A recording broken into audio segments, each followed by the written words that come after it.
How we doing, everyone? Sammy from United People's TV with a new post-match show. I'm here with Irah, I'm here with Dylan, I'm here with Ian in the Must office on St Matt Busby Way to chat about the derby.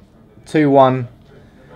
I suppose, where do you start? First 45 minutes, we were shit. There's no other way to look at it. We had no energy, no movement at all. Made 2 subs at half-time, we needed to.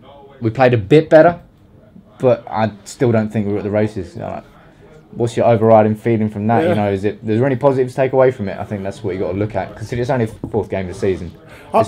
Yeah, well, I definitely think that City aren't as good as they've been built up to be. Yeah, that's about it, really. Right, okay, sweet. What about you, Dill? What do you reckon? I'm just a bit disappointed at the fact that there was no bite in the team. There didn't seem to be anyone kind of really good. We really wanted to get stuck in today. Maybe Fellaini at times, but honestly, you saw bits and pieces of maybe putting a nice piece of play together. But again, like Irah said, I don't think City are as good as people are making them out to be. Yeah, but that's bad on United then for not taking advantage. Yeah, of course. They had no Aguero. No. Bravo was like shot to pieces by the Old Trafford crowd, and we still couldn't do it. What do you reckon? I've got to go on that Bravo point. Is the fact that when David De Gea turned up at his club, he was absolutely. People absolutely slated him for the fact that he used to throw his hands at balls, high balls in the box, that he didn't handle it well. And Bravo's the same thing. Yeah. Spanish goalkeepers are not used to being chased down so physically, and that's what our goal came to, was because he was being hassled. Yeah, but so what? I don't get why United players didn't do that for 90 minutes then. Well, I don't. That was the thing that bemused me watching the match, is the fact that he was actually physically, and it wasn't just the crowd that he was scared of. He was scared of that situation, but but we didn't actually do anything. And you think that we would have actually learned that from De Gea? Do you reckon that's down to tactics for the game, or is that just down to the players? Well, they just can't be asked to run at that particular moment in time. I spotted this in tactics, and you're going to have to go. United fans are going to have to go back and watch this. And this is the thing that I've actually learned from a coach that I know that's a massive City fan, and he's a respected coach to me. Is the fact that when they do have a goal kick, they've got 2 centre backs on the edge of the on the edge of the penalty box. Yeah, it's weird. About halfway up, and then you have your 2 full backs on the width, and they play out in channels like that.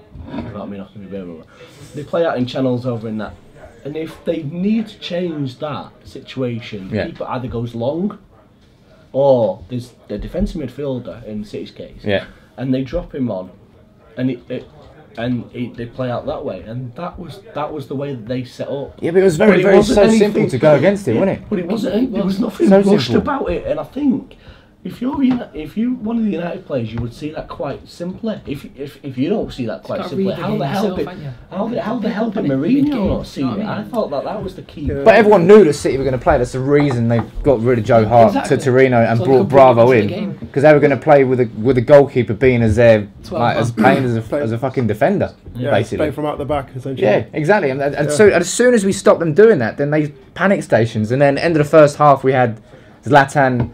To be fair, out of all the chances he had, that was the hardest one, and he scored it.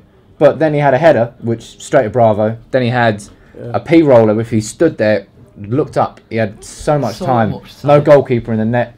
Could have scored that as well. And then, you know, Mark Clattenburg, it's harder to see when you're in the stadium. You only see it first time. But did he have a shit game? Yes. Yes.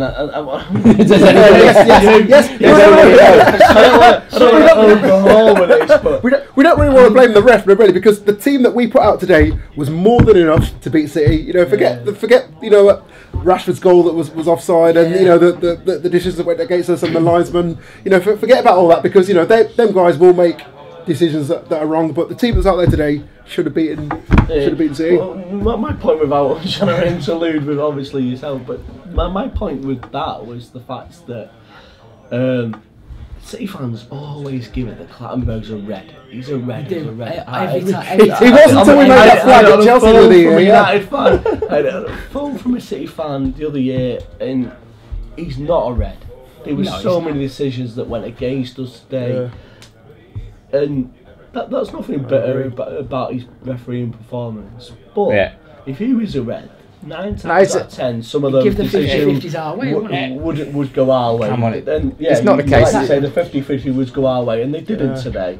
And I think that a lot of City fans have got to be very happy that that break in play, those 50-50s that didn't go our way, went their way, and they've got to be happy. You know, something else as well from today that I couldn't really get my head around is the fact that we couldn't seem to play the ball out of the back. Like, we kept just kicking it, it kept coming back. There was no, given that we've got Pogba, you know, Fellaini's not really a ball player, so I can't really include him, but we had enough talent in that team to play, not play it like Guardiola and City do, but look up and find the pass rather than just kicking it. Exactly. And just hope. And it seems like they were panicking at the back throughout the whole game. I think all throughout the team, you know, there was a lot of passes that we tried to, like, you know, going forward, and we lost them, and, you know, the passes went astray, and even more importantly, that these players were passing the ball out and, you know, misplacing them. They weren't going back for them. Like, you know, how many times did Rooney like misplace a pass and then just, like, you know, didn't even look interested. Didn't even. There was a couple of times he put the ball forward and, you know, like misplaced it and didn't even look, you know, to see where the ball had gone. Do you know what I mean? He wasn't interested for large parts of the game. A lot of them were doing that today. I mean, you saw with Jesse Lingard when he was on the pitch for the first half. He couldn't seem to get control of the ball, could he? Like, every time it kind of zipped into his feet, it was getting trapped under his feet. Would you question the fact that was, he played in the Community Shield, scored a goal, and I mentioned to you, Sam, before the match that he's actually stepped up in big games. Yes. The FA Cup final. Does this mean because he's not played since then that rustiness was the fault of? Because in 2 separate occasions he was trying to bring it down on his right foot. Yeah, spooned it. And he was going across. Obviously, he's gone across. Yeah, he was going to try to come in, wasn't it? And it just didn't happen. He let the ball out of play twice. So the point is valid. But I think that if you want to be overcritical about it, then that may be why you're going to push it. He did look rusty, didn't he? Because, like you say, he's not played too much football since the Community Shield, has he? But I think Mourinho, he took a risk in bringing Lingard and Mkhitaryan back in. Especially Mkhitaryan, who was injured. Yeah, and they look. I think you can do that if you don't have players like Martial and Rashford on the bench ready to come on for them. But now you look at them and say, maybe it should have been the other way around, where we had Martial and Rashford starting and bringing on Lingard and Mkhitaryan. That might have worked better. But first 15 minutes, I saw Pogba pull Lingard to the side and just like, because you saw Lingard's shoulders had dropped. Yeah. He lost possession like 4 times in the first 20 minutes. He wasn't playing very well. But Pogba did more of a leadership role in the middle than I ever seen Rooney do.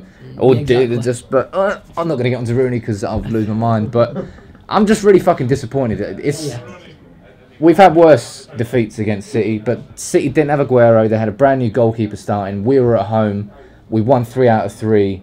There was a lot of reasons why we going into that game that we should have won that match, and coming out of it, I feel really disappointed that we didn't leave. I don't think everything was on the table. I think not everyone gave 100%. No, they didn't. I think it was Rashford and Herrera came on and showed more grit. On the pitch, they fucking threw themselves into a few tackles, and then the crowd lifted a bit, and then we started to play a bit better. But I don't know. It's disappointing. I think City have now got the upper hand. I think momentum's with them now. But we've got 5 games in September. We play Leicester, we play Watford. City might go and then draw 1-1 away at Hull. So you just don't know how things are going to happen in the league. But I think that the whole situation with Bravo, with the fact that he, as I mentioned before, he doesn't like to come out. He's a Spanish goalkeeper, used to not being. Will actually come back to England, haunt them. You've got the likes of Andy Carroll. You've got the big guys. You've got some massive guys up front in this people league. Like Benteke, Carroll. Exactly. You've got great guys. This, as much as it's a bad result, we're hurt because it's a derby result. I don't think it's going to be a stain on the rest of the season. No, it's too early for that.